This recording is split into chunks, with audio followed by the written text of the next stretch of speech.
The market capitalization of Apple Computer is almost $3 trillion. If Apple were to divide up all their stock and distribute it evenly to all Americans, every American would have over $9,000 worth of Apple shares. It's so rich, in fact, that if they distributed all their stock to the whole world, every person in the world would have $350 worth of Apple stock. That is how rich Apple is. That's how valuable this company is. So here's a good question. Why doesn't Apple just build factories in America? Why don't they build big factories in, like, Minnesota and create hundreds of thousands of American jobs? Well, the most obvious answer is that Apple doesn't want to. They would rather keep all those profits for themselves and not hire expensive American labor. That's the obvious answer. But it's not the right answer. The right answer is Apple cannot do it.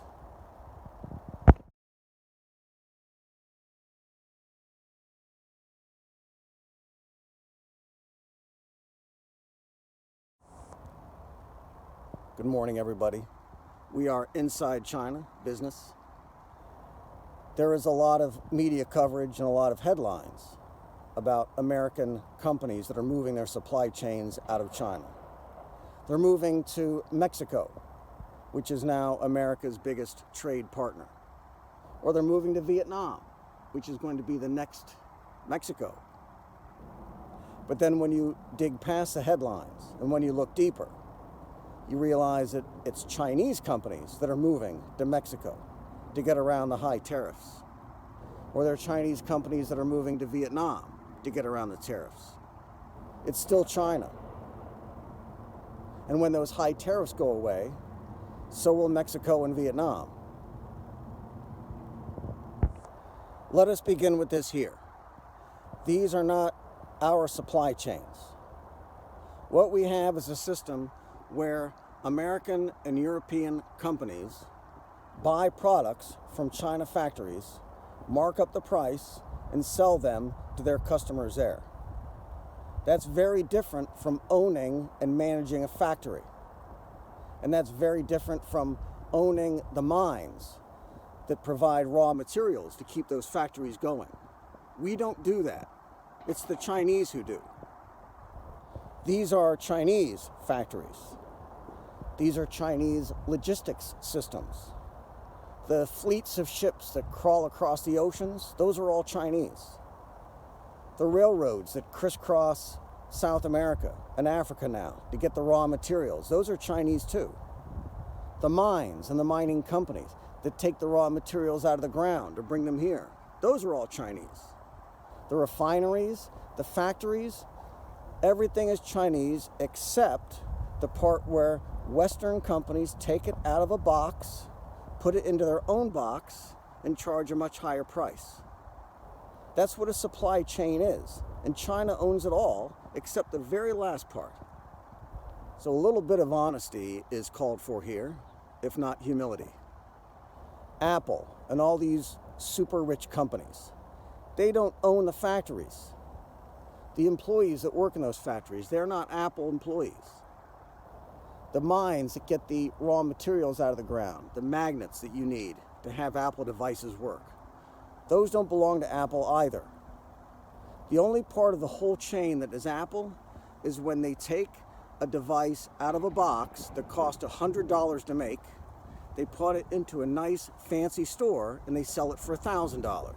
That part is Apple. I will share on the screen two pieces. They're both from Barron's, which is a publication by Dow Jones Newswires, the same group that puts out the Wall Street Journal.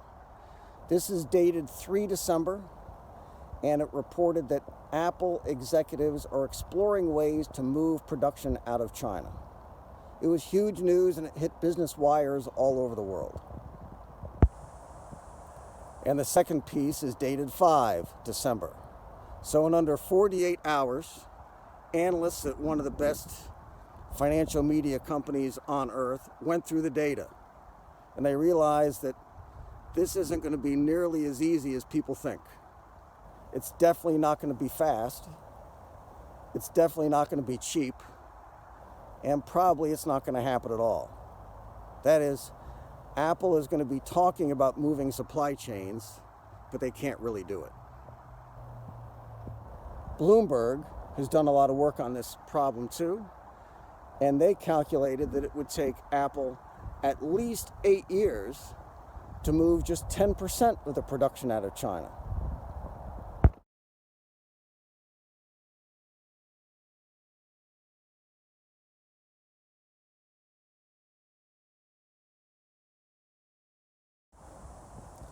Shenzhen is a city in South China. It's in Guangdong province, and in 1985 it was just a small fishing village. The population was about 30,000 people or so. It was nothing.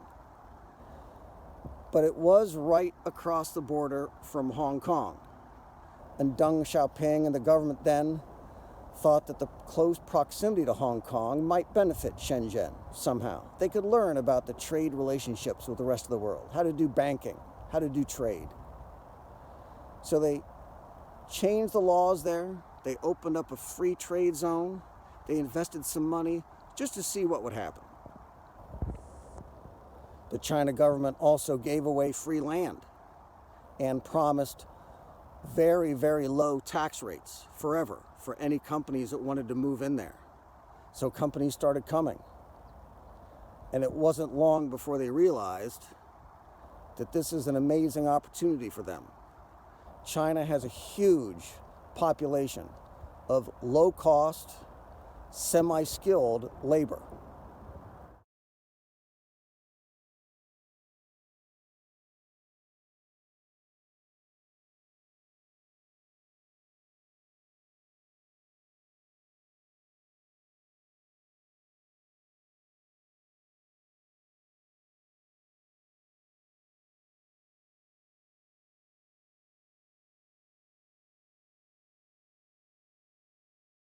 The companies that moved in quickly discovered that Chinese employees are easy to train. They're well disciplined. They work long hours, 60 hours a week or more. And they're willing to do it because the alternative is going back to their countryside villages and working on subsistence farms for the same hours for much lower pay. So these companies cooperated with the China government and built dormitories and canteens so the employees who work for these companies could be housed and fed, and they can work producing electronics equipment for foreign companies around the world. Shenzhen also quickly became famous, so did China, for having no real intellectual property protection. Everything is open source. Any new information, research, technological breakthroughs are all quickly shared across companies and industries. And this is not only legal, it's encouraged. So companies started coming, large and small, by the hundreds and the thousands. Now there are at least 5 million companies in Guangdong province devoted to the manufacture and distribution of electronics. We don't even know for sure how many there are. And now Shenzhen is one of the biggest cities in the world, and 90% of all the electronics comes from there. To say it another way, only 10% of all the electronics in the world comes from somewhere besides this tiny small part of China. So the question here is obvious. It's the same question that Bloomberg and Barron started asking when they heard that Apple executives were considering moving supply chains. Where is Apple going to go? By comparison, anywhere else is less developed. That means that if you're going to be building very high-end electronics devices for the top consumers around the world, you have to develop all this again. You have to build highways and roads and ports and airports. You have to build the factories themselves. You have to build canteens and dormitories for the people who will be living and working in these factories. You have to recruit and train hundreds of thousands of semi-skilled, low-wage employees to work on them. In short, Apple will have to do everything that the China government and all these companies have done for the past 30 years to develop the electronics industry here in China. All this, obviously, is a giant expense. Tens of billions of dollars in years. And it's a fair question to ask, why would a country agree to do such a thing? That is, if you're the Philippines or if you're Laos or India, are you going to transform an entire region to serve Apple? Or would you need to guarantee that Apple is going to be buying from you first? That is, why would you develop an entire part of your country, spend billions and billions of dollars, if Apple can just change their minds again in 5 years or even in 25 years? Another issue again is the population and the massive population that you would need to draw from to hire in these factories. Shenzhen now has a population of 30 million people. Shenzhen is in Guangdong province, where the population is 125 million people or so. Apple's biggest supplier is in Zhangzhou, which is the capital of Henan. Population there is 110 million people. The entire population of Vietnam is under 100 million. The entire population of Thailand is 74 million. So you have here single provinces in China that are more populous than entire countries. And keep in mind, too, that these countries still need to develop an electronics industry to serve Apple. Another thing to consider now is the higher education ecosystem that is developed around this industry. Kind of like the way Stanford and University of California mutually benefit Silicon Valley. There are over 50 university departments. We stopped counting at 50. There are over 50 university departments here in China that support this industry. AI, machine learning, electrical engineering, data sciences, computer sciences. That's all got to be built too, somewhere else. There is another aspect to this problem too, and I don't think it has a name, so call it like soft logistics or something. What this is the very complex legal and regulatory and finance networks required to do export trade at scale. These are customs officials who are able to process documents that allow your companies to export to South Africa or the Eurozone or North America. Or it's the banking regulations where they understand the way banking procedures work all over the world.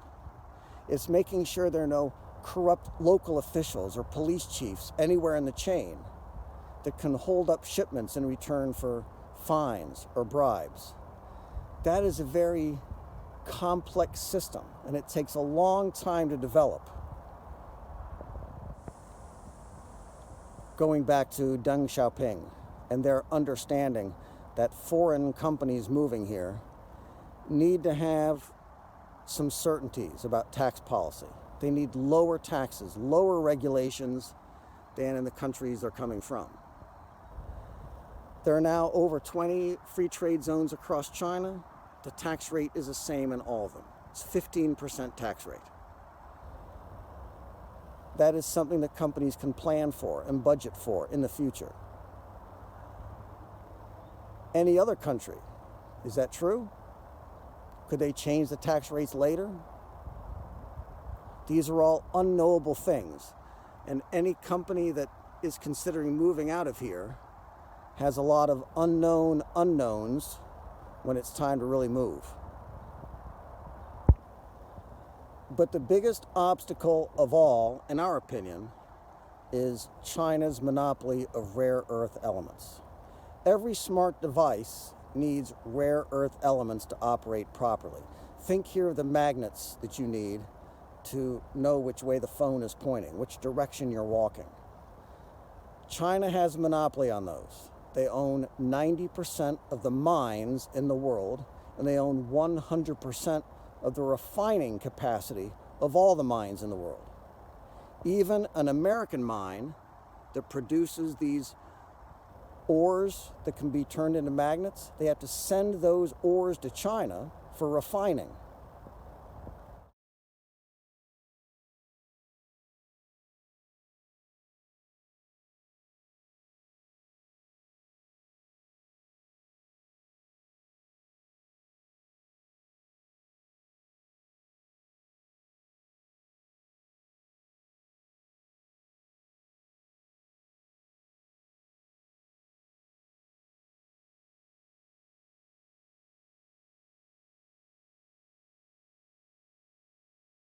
So even if Apple does all those things to establish factories in another country to make iPhones and iPads, where are they going to get the raw materials required to build them? And if you're China, are you going to agree to let them do it? If Apple says, we're opening up a new factory in Thailand, we need to order $5 billion worth of magnets. What if China just says no?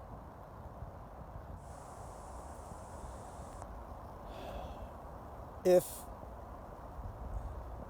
you spend a little time here in China, non-judgmental, just walk around and make visits and talk to people, you soon become overwhelmed that China dominates all the supply chains of all the important materials in all the industries. And when we comfort ourselves with these headlines that say we are moving our supply chains out of China, bringing them to Mexico, taking them to Vietnam, we're not being honest with ourselves. We need to start being honest with ourselves. Apple is a multi-trillion-dollar corporation. And every single product for every single customer is dependent on China. They need China to go to Africa and Latin America and dig the stuff out of the ground. They need China to bring it to a China factory, make it into a nice, shiny product, and put it into a box that says Apple on it so they can make a lot of money. And if the China government decided tomorrow they're not going to help Apple do that anymore, they will be out of business by Christmas. If the China government decided they're going to be using these magnets instead to help Huawei or Oppo or Xiaomi or any one of these Chinese domestic brands, that's what would happen.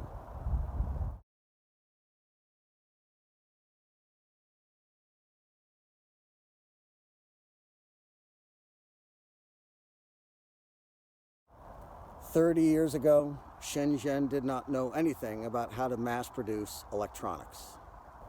China didn't know anything about how to mass produce electronics. Now they're the only ones who know how. And if it took Bloomberg and the Wall Street Journal only a couple of days to figure out that Apple's got really big problems here, then I'm sure the China government already knows. And so does Apple. Thanks for listening. Be good.